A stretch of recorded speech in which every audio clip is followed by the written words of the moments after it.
Grabe, pinalibutan na ng mga kapulisan, no? Lahat ng sangkot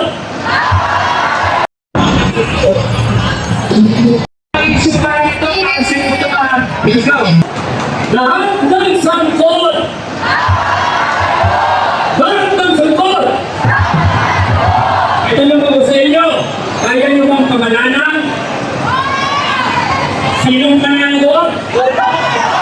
Hindi kayo matakot? Kaya kung tinatanong, dahil may iba, sinasabi nila lahat ng sangko papapanagot. Pero pagkang pamalanan, secret lang daw. Ibulog na lang daw. Mutual understanding na lang daw.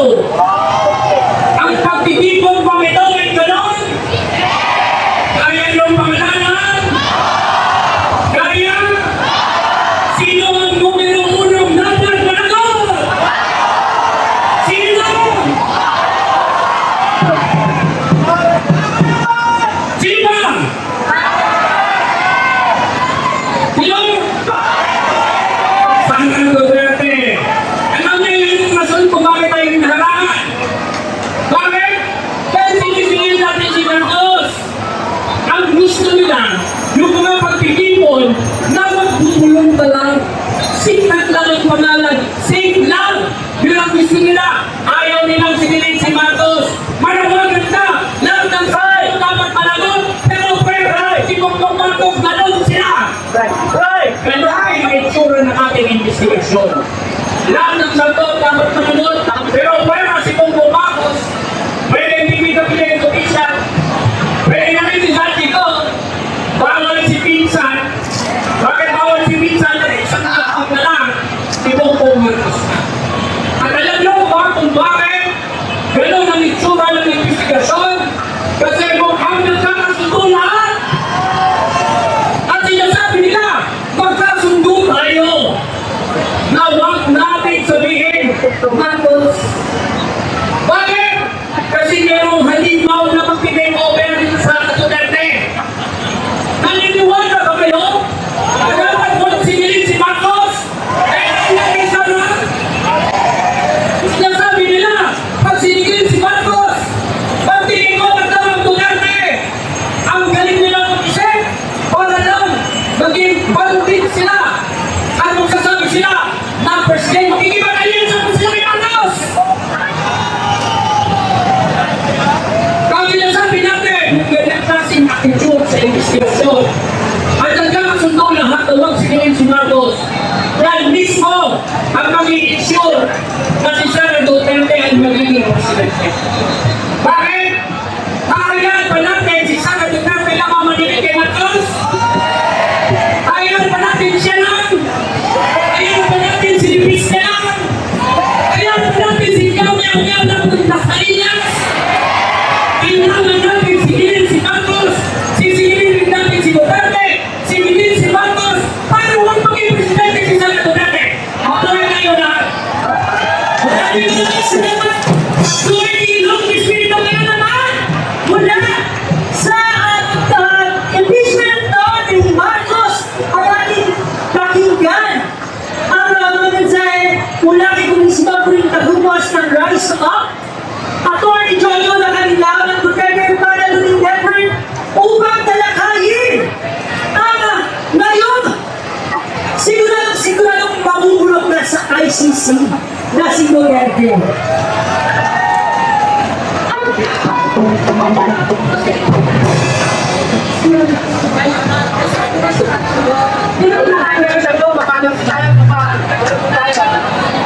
Grabe guys, oh, grabe nga tao, oh.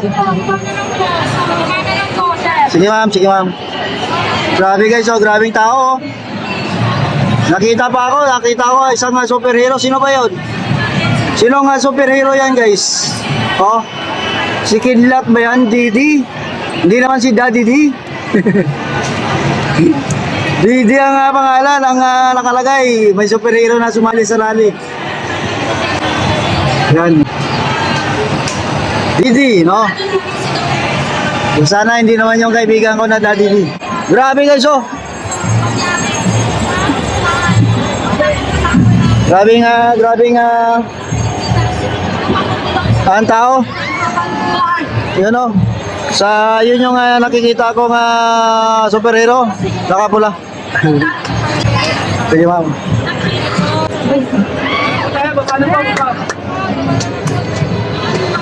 So dito naman sa kabila guys oh. Dito, grabe, mas lalong kakakilabot ang tao dito oh. Mas lalong nakakakilabot dito. Mainit nga lang. Grabe. Nakakakilabot. Hindi po natin ang pwede pinakalinaan sa punto ng video. Ikitaan ko na naman buhay na ba? Buhay pa ako, buhay pa ito naman. Akibata! Akibata! Dahil buhay na buhay ang diwa ng protesta sa lansangan mula noon hanggang ngayon. Ang ating pong susunod na bahagi ng ating programa, palakpakan po natin walang iba kundi ang Philippines!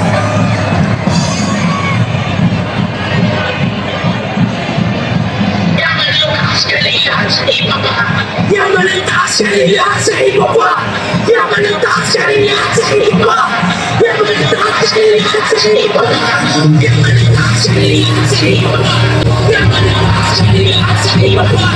Yaman ang taas kanila sa ibaba! Yaman ang taas kanila sa ibaba! Yaman ang taas kanila sa ibaba! Yaman ang taas kanila sa ibaba! Yaman ang taas kanila sa ibaba! Yaman ang taas kanila sa ibaba! Anak ko! Talagang magpupunta ng sakit ang pagkakawa ng kapwa ko paano mo naakapim di ko pa napapansin na kayo ng king ang nagtuturo at isin tunay na salarin Isparin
Ayan! susunod po tayo natin. Nandiyan po tayo konti-konti natin. Kasama natin yung next natin partner. Pakalakasan na. So please, bigyan natin ng konting space po tayo. Okay? Ready na ba kayo sa ating susunod? Number 4! Ready na! Ready na ba? Okay, napakarami natin ang ipuputo. Sige, bago yung ating next performer, isang round naman ang club.